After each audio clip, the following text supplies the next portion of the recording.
I am Miss Hill, and I'm here to say, let's open up book and read today. Books are hip, they're cool, books will help you in school. If you read with me, here's what we'll do. I find reading fun with you. Hi, I'm Miss Hill, and I'm here to say, let's read together every day. S is for swords, and so are all the other letters. By Luke Rallison. Welcome to Battle-Born Blades. I see you're looking for a sword.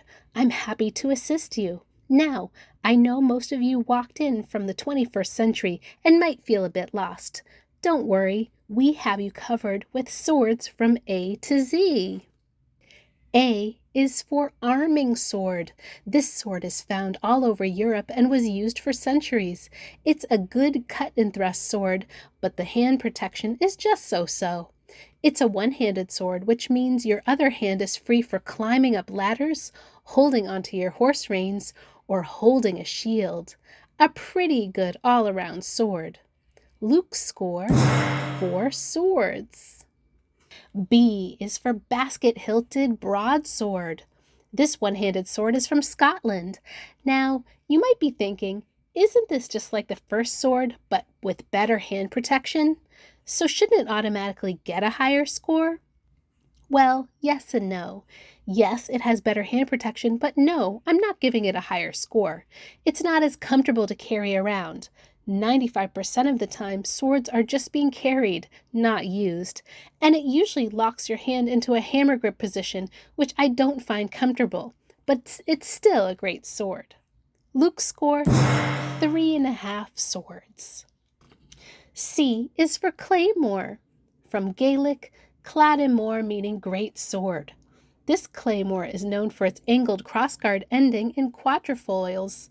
The sword is also from Scotland. You might on occasion hear some people refer to a basket-hilted broadsword as a claymore. That doesn't make much sense to me because a claymore by definition needs to be a great big sword. The basket-hilted broadsword is a great sword, but not a great sword, you know? Luke's score, 3.5 swords. D is for Dadao. This beastie chopper comes from China. If you're in full armor and your job is to take out a peasant rebellion, this thing would be perfect. To be fair, most things would probably work fine against peasants. But it's kind of short, and the handguard isn't super protective. If I had to fight in the Colosseum without armor and didn't know what weapon the other person was bringing, I probably wouldn't pick this. Luke's score, 3 swords. E is for estoc. The estoc is a long two-handed sword that is primarily made for stabbing. It's great for keeping you at a safe distance while the opponent is in the danger zone. If it's so great, why doesn't it get a 5? Because some types of estocs just can't cut it. That was a sword pun right there. It's true some versions of this sword can't cut at all. And if a sword can't cut, is it really even a sword? Luke's score, 4 swords. F is for falcata. The falcata comes from the Iberian Peninsula. The pommel was typically decorated to look like an animal, often a horse. Some handles were completely enclosed, making them one of the first swords to have fully enclosed hand protection built into the handle. The curved blade might also assist you in striking over a large shield. Pretty handy if you happen to run into the Romans, but how often does that happen? Luke's score, 4 swords. G is for gladius, a short sword wielded by Roman soldiers and gladiators. The Romans were everywhere in the ancient world. This sword was used in the Colosseum, and if you're willing to carry around a huge shield, then this is a pretty good sword for you. A huge shield would do the protecting for you, so you wouldn't have to worry about the lack of handguard. In fact, with a big shield, you don't want a guard that protrudes way out to the sides, as it might get caught on the shield. But if I had this sword and no shield, I'd feel pretty exposed. Luke's score, 2.5 swords. H is for hook sword. Yeah, I think these look crazy too. Unlike most swords, these Chinese swords are meant to be used as a pair. Every part of this sword can be used as a weapon. The hook can be used for piercing, hooking, and grappling. The front edge is sharpened for cutting and slashing. The front of the guard is also sharpened and can be used for a draw cut or punch cut. Even the butt of the weapon comes to a point. The swords can even be loosely connected together with the two hooks and swung around to increase the reach of the weapon. In theory, that sounds amazing, but in practice, I'm skeptical. Luke's score, 4 swords. I is for a kakalaka. A kakalaka, sometimes kuba or konda, but those names aren't as fun to say, is a sword from Africa. It's a double-edged sword, and the crescent tip is sharpened, allowing you to cut with a thrust. The point of the crescent allows you to pierce with a chop. Cutting with thrusts and stabbing with chops? It's all backwards, and I like it. Luke's score, 4.5 swords. J is for jian. The jian is a straight, double-edged Chinese sword that can both cut and thrust, and is both nimble and responsive. It's nice, so why not a 5? Well, I just prefer having a little more hand protection on the guard. Luke's score, 4 swords. K is for kopesh. Listen, I know you were expecting K to be for katana, but we already have some other Japanese swords in here, and I wanted to show you a super sweet, iconic Egyptian sword. This unique design gives the benefits of a curved sword while still keeping the tip aligned with the handle for easy point control while thrusting. The Egyptians were the world's superpower for a millennium. Was that because of this sword? Maybe. Luke's score, 3.5 swords. L is for longsword. How did the longsword get its name? I'm not positive, but I think the conversation went like this. Hey, bring me my sword. Which sword? The longsword. The longsword is incredibly versatile. It's primarily used with 2 hands, but can be used with 1. It can both cut and thrust, and the 2 edges allow for all kinds of back-edged cuts. There are even techniques where you grab the blade of the weapon and bash with the pommel. Yes, to perform this technique, you are grabbing a sharp sword. Is this objectively the best sword? I think it just might be. Luke's score, 5 swords. M is from Makuahult. Try to save that 5 times fast. The Makuahult is a sword from Mesoamerica used by Aztecs and others. It is made from wood and obsidian. The obsidian would be glued into grooves around the edges. Obsidian is a volcanic glass and is very sharp and fragile. Against little to no armor, this sword cuts great, but if you're fighting someone wearing metal, it might not make the cut. Another sword pun. I'd rather my swords be metal. That said, if your edge breaks, you can always attach more at a later time. The wood was often decorated and could be used as a club once all the edges had been broken off. Luke's score, 2.5 swords. N is for nagamaki. The nagamaki is a large, curved, 2-handed Japanese sword with a single edge. The handle length of this sword can sometimes be half of the total blade length. At first, I thought it looked weird, but the more I looked at it, the more I like it. The long handle allows you to place your hands farther apart, creating a more effective lever by pulling with one hand and pushing with the other. They are pretty big. How big?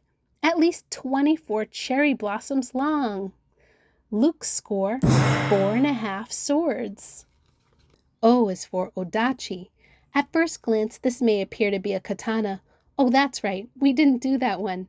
Well, the main difference comes from the size of the sword. The odachi is bigger than the katana and would have been exclusively used with 2 hands. The name odachi can be translated to mean big or great sword. I think the conversation went like this. Bring me my sword. Which sword? The big sword. Why not 5? Well, I prefer 2 edges. Luke's score, 4 swords. P is for pata. This sword comes from India. It's straight, double-edged, and is attached to a gauntlet. It almost looks like it's from a work of fiction. Despite being long and straight, attributes typically associated with thrusting weapons, they seem to have been primarily used as cut and slashing weapons. Having the sword locked to your wrist will make it harder to swing at some angles. It looks incredible, but I think a normal sword is easier to use. Luke's score 4 swords. Q is for Kwama. At first glance, this looks like another gladius.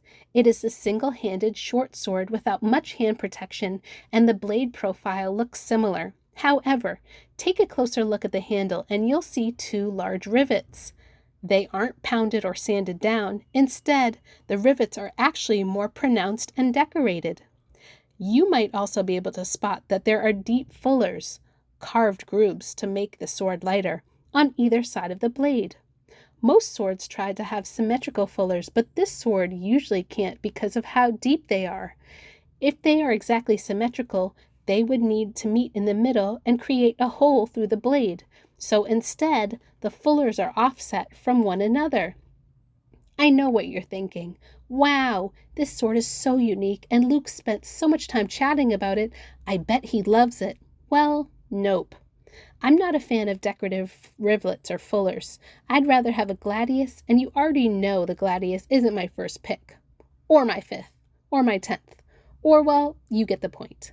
Luke's score, 1.5 swords. R is for rapier. The rapier is fantastic in the thrust. It looks great, has great hand protection, and is single-handed, so you still have another hand free for something else, like a sweet dagger. However, some rapiers can't cut at all. Again, if a sword can't cut, is it still even a sword?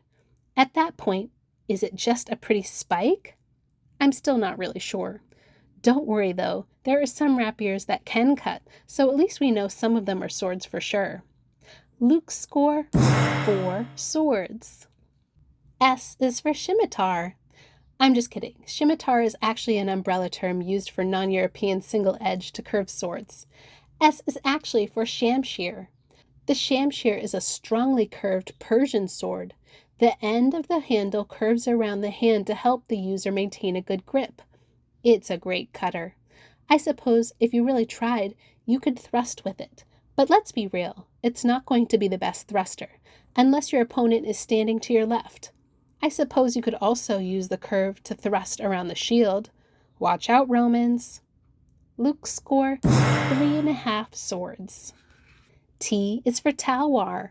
The talwar is a single-handed, strongly curved sword. In some cases, it even had a knuckle bow for extra hand protection and a disc pommel for an easier grip.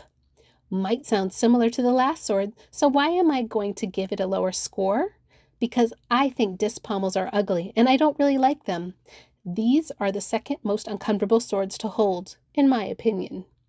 What is the first most uncomfortable sword to hold? Oh, it's coming. Luke's score, 3 swords. U is for utak. This is a short, single-edged Filipino sword.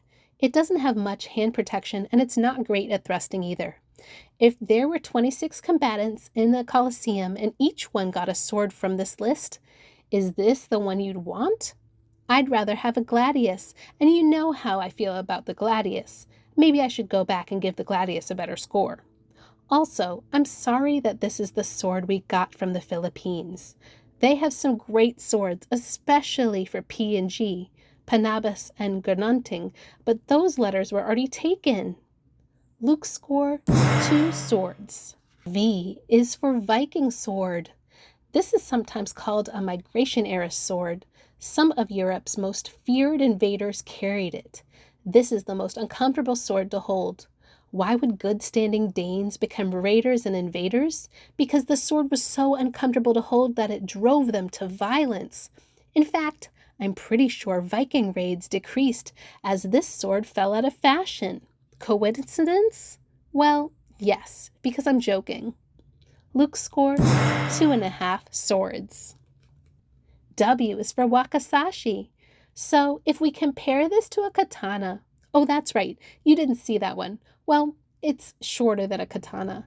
A samurai would often wear 2 swords, the katana and the wakizashi.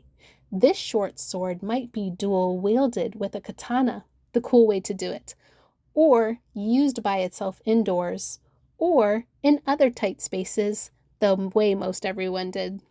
I'd never want this as a primary sword because it doesn't have much reach, but I think it's a pretty good backup option. Luke's score, 3 swords. X is for Xephos. This Xephos was a short, double-edged sword used by the ancient Greek soldiers. It often had a leaf blade shape, which kind of fell out of fashion in the medieval times. Not sure why, because I think it's awesome. It also might be the perfect size for a halfling. Luke's score, 3.5 swords. Y is for Yatagan. This one-handed Ottoman short sword is single-edged and has a recurved blade, meaning that it curves forward and then curves back again. The curve assists with the cutting, and the recurve puts the handle in line with the point, which assists with the thrust. This might be the perfect blade shape for a single-edged blade. However, I think the blade is just so ugly. I'd almost rather hold a Viking sword. Almost. Luke's score, 3.5 swords. Z is for Zweihander. This is a giant sword in every sense. It has a large handle with a long crossguard, and it often has large side rings and some sweet spikes. Why get a polearm or spear when you can just get a bigger sword, am I right? Luke's score, 5 swords. Okay, fine. I know you wanted to see the katana. Here it is. It's a beautiful single-edged, slightly curved sword made in Japan. Luke's score, 4 swords. And that was our journey through swords from A to Z. Which one were you thinking of picking today? The end. I'm significant. I'm remarkable. I'm momentous. I'm significant. Yeah. People come in different sizes, different colors, shapes, and names. Although we're different on the outside, inside we are just the same. Press the subscribe button to tune in for the next story time with Miss Hill. Thanks for joining me for today's Read Aloud. Remember, what makes us all different makes us special. You are so special and so loved. Thanks for joining in, and I'll see you next time.